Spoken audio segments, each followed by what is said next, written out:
Привет, друзья! Меня зовут Тихон, вы на моем канале, и сегодня мы будем с вами готовить замечательные булочки для бургеров. Ничего сложного, но в то же время есть некоторые нюансы, которыми я обязательно хочу с вами поделиться. И первое, с чего нам нужно начать, это активировать дрожжи. Для этого их нужно замочить, так скажем, в теплом молоке. Высыпаю сухие дрожжи в молоко. И для того, чтобы они лучше начали работать, добавлю немного сахарного песка. И все перемешать. Тут не нужно гнаться за тем, чтобы разбить все комочки. Самое главное — замочить дрожжи для того, чтобы они начали набухать и работать. Оставляем их буквально на 5-7 минут. После этого можем продолжить готовить наше тесто. Ну и после того, как наши дрожжи активировались, самое время замешивать тесто. Делать я это буду в тестомесе, но при желании вы можете делать то же самое и руками. В держу миксера отправляю муку, остатки сахарного песка, соль и яйца. И туда же отправляем молоко с дрожжами. Можно видеть, что дрожжи набухли. Вначале на медленной скорости замешиваем наше тесто, чтобы все ингредиенты объединились, а потом в течение 5 минут активно вымешиваем его на большой скорости. И теперь, когда наше тесто стало идеально гладким, мы потихоньку начинаем добавлять в него сливочное масло. Сливочное масло я использую холодное, предварительно нарезал его небольшими кубиками. Постепенно добавляем его к тесту. Тесто должно полностью забрать сливочное масло в себя и стать снова однородным и гладким. После этого замес теста можно прекращать.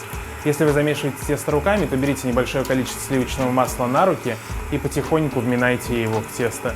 На это уйдет также примерно 5 минут. После этого тесто для бургеров будет готово. Тесто получилось просто идеальным, посмотрите на него. Тесто перекладываем в глубокую миску, закрываем пленкой и оставляем на 1,5 часа для того, чтобы оно подошло примерно в 2 раза. Но нам остается только ждать. Ну что, друзья, наше тесто подходит. Посмотрите, какое оно замечательное. Оно уже фактически увеличилось в 2 раза. А это значит, что нам нужно готовиться к формированию булочек. Мы сегодня сделаем 2 варианта для того, чтобы те, кто хотел заморочиться, заморочились, те, кто не хотел заморочиться, не заморочились. И сделаем булочки как в формочках, так и без формочек. В формочках они получаются более такие вертикальные, с четкими ровными краями, без обычные такие булочки для гамбургеров с округлой формы. И сейчас мы с вами подготовим форму для выпечки булочек в домашних условиях. Для этого я буду использовать обычную фольгу. Примерно толщиной она у меня, шириной точнее, сантиметров 10. Мы складываем края к центру с 2 сторон. Тем самым делаем ровные гладкие края, и они немножко толще. И еще раз друг к другу. Обязательно хорошо разравниваем грани, чтобы у нас были, скажем так, ребра жесткости. Дальше вам потребуется любая форма с ровными краями и диаметром той булки, которую вы выбрали. Я сегодня буду делать булочки диаметром 10 сантиметров. Для этого отлично может подойти какая-нибудь банка, например, от солений, ведерко от квашеной капусты, или вот у меня в данном случае прям кольцо есть 10 сантиметров. И мы берем и фольгой по кругу его вот так вот обтягиваем. И теперь наша задача просто плотно затянуть вот этот край. Для этого складываем и зажимом начинаем затягивать это потихоньку. Вот так вот затягиваем и аккуратно снимаем наше кольцо с формы. Таким образом получаем вот такую формочку. Да, они одноразовые, несколько раз вы их использовать не сможете, но тем не менее это обеспечит вам возможность в любой ситуации дома приготовить замечательные красивые булки. Я откладываю в сторону, сделаем 8 таких и 8 таких, а мы начинаем делить тесто. Я буду делать это по 85 грамм. Для меня это идеальный вес, именно вот на размер 10 сантиметров. Убираем пленку с теста. Немного его унижаем и перекладываю его на стол.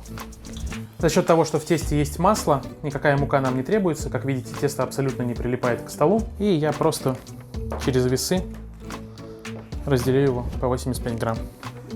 Заготовки мы с вами подготовили, теперь их нужно сформировать в шарик. Делается это еще намного проще. Берем с вами тестовую заготовку, все края подминаем к центру, кладем на стол и рукой по столу накатываем вот в такой замечательный шарик. Хорошие, аккуратные, гладкие заготовки у нас готовы, но если мы оставим их так, они подойдут и просто получится узкая по диаметру, но очень высокая булка. Для бургеров нужно все-таки, чтобы она была немножко пошире. Поэтому берем заготовку шарика и буквально чуть-чуть его подраскатываем скалкой. Такой вот блинчик. И выкладываю его на пергамент. При желании это можно сделать и руками. Обязательно оставляйте между булками достаточное расстояние, потому что сейчас мы их оставим еще минут на 15-20 подходить, и они увеличатся в размере в 1,5-2 раза. Для того, чтобы во время выпечки они сильно между собой не слипались, нужно оставить достаточное расстояние. Закрываю их пленкой, чтобы они не заветривались, и оставляю на 15 минут. С булками в металлических формах все то же самое, за одним исключением, что мы их укладываем сразу внутрь наших формочек.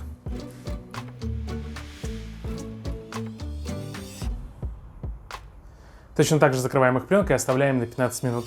Мы за это время подготовим яйцо для обмазки булочек. В миску разбиваю 2 яйца и хорошенько разбиваю все, чтобы объединилось. Для того, чтобы яйцо было более податливым, чуть-чуть воды добавляю. И так как в яйце могут быть разные уплотнения, типа белковых нитей, которые будут мешаться, когда мы будем аккуратно кисточкой наносить яйца на наши булки, то яйца, для того, чтобы наносить их на булки, желательно процедить через сито. Аромат от булок стоит просто невероятный, настолько сдобное тесто, настолько вкусно пахнет, что хочется съесть тесто уже сырым. Но наша задача смазать их яйцом и присыпать кунжутом.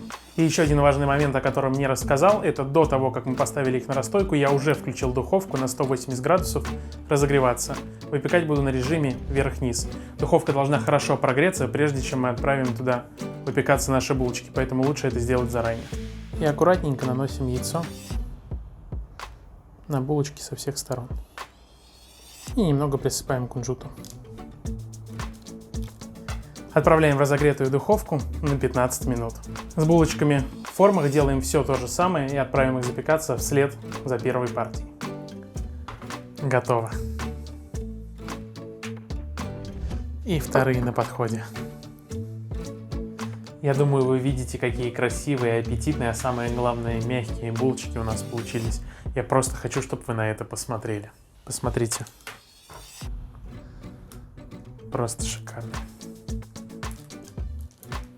Эти булочки получаются немного более большими. Видите, у них здесь достаточно высокий борт. Посмотрите, какие они мягкие. Давайте одну разорвем и посмотрим на мякиш.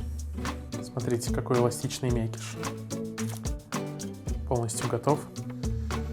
И запах просто потрясающий.